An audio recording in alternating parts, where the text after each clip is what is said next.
Hello? How are you? Aren't you cute? Maria de Cochuca. Should I first say my whole name?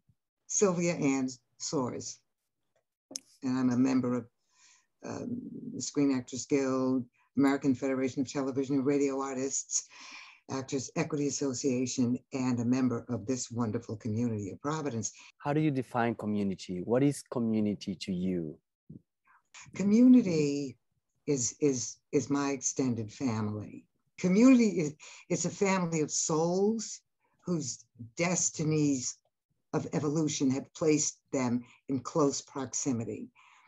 And then within this group, there are those who also evolved in this location through the execution of their mission on this planet.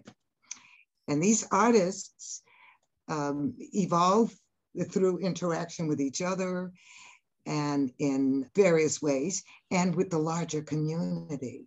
So by sharing the results of their artistry. In this communion, the artists and the larger community become one. They're strengthened in a circle and cycles of need and fulfillment.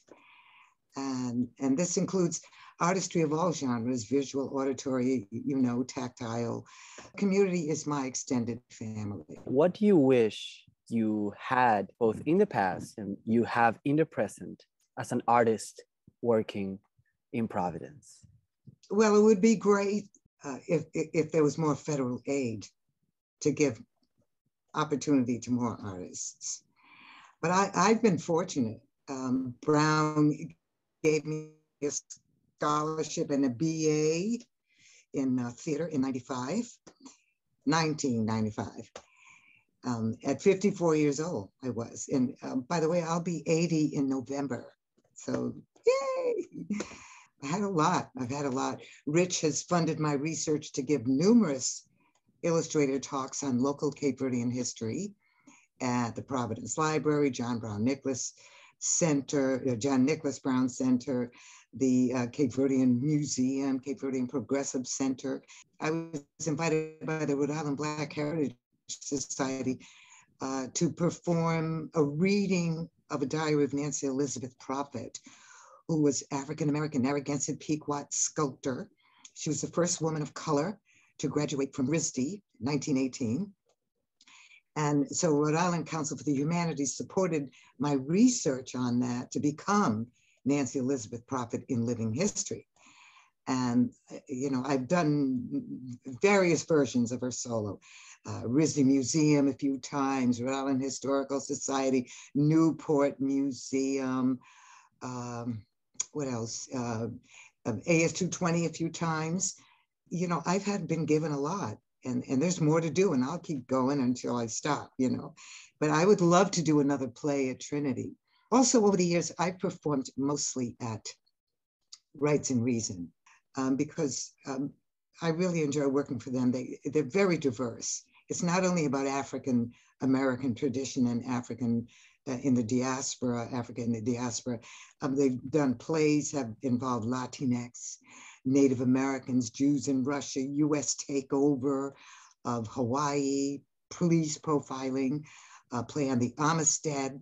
And then every year, Elmo Terry Morgan's Black Lavender celebrates the LGBTQ community. And I've been in a few of those. I've had the privilege of supporting that. I find those exceptionally spiritual. And, I also feel that my work is spiritual too. And I don't mean that it's misty. If I create a misty thing, it might be, but I mean that it's connecting with community. It's sharing ideas and things that I feel are informing and empowering, inspiring, and really, as I said before, the healthy evolution of the community. What do you think is your most effective approach to creating your work? Well, I'm primarily an actor, and I'm a writer, a director, a historian. These things have developed over time. Firstly, and during the process, I meditate to open to the creativity and intuition, getting in touch with the right things. If I'm acting, I study in depth the play over and over and over and over again, in depth, the character's life. I research facts on both. I learn about the playwright and similar plays. I discuss with the director their vision. And when doing my own projects, which are, been inspired by history, solos, people, etc., and my projects are also inspired by social justice, culture, the environment. So doing a solo, and I research endlessly. And once I begin to write, actually, I hear conversations and I hear snatches of scenes, and I'm like, hurry up and write this down, And sometimes a line or two or things will come out of salient points in the research that I'm doing. I am second generation Cape Verdean, and so I knew a lot of it, and I researched a lot of it. What are the forces driving your work? Well, I've learned, and this was after I grew up, I learned, accepted that I'm a messenger, an activist messenger. I have a strong urge for communication and artistic presentation, and in entertaining and evocative ways, evocative presentations. So that's the general driving force. And driving force is energy from the universe just bursting through me. Yes. Think about a message or a word to pass, piece of advice or a question, maybe, to younger artists, people who are coming into being in the city. What would that be? Well, the first thing I would tell them that is, since the beginning of humanity,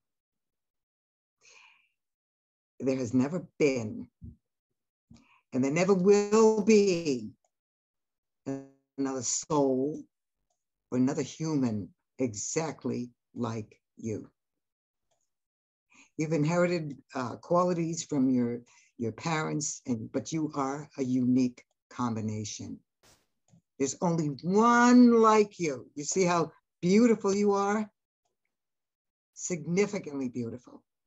And I'm not talking about the outside trying to look like accepted images on the media, etc. I mean, inside with your own unique potential.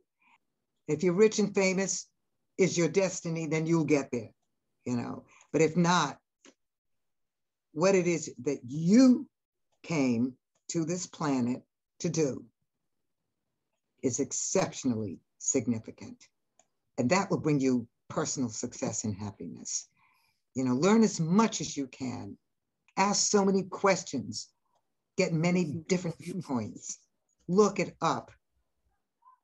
Because, as you're working, you're programming your brain to do more and more and better and better. Your brain works for you if you work it. Have a good time and be blessed. Yeah. That's so beautiful. So beautiful. Thank you for sharing that straight from your heart. Thank you so much for sharing your experiences, your wisdom. Well, thank you for inviting me to this. I wish you an excellent rest of the day. Hope you enjoy the sunset. You too. It sounds like we don't know how to say goodbye.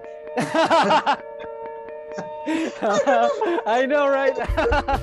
Well, we did a few attempts and I think we're ready. Okay. 1, 2, 3. Bye.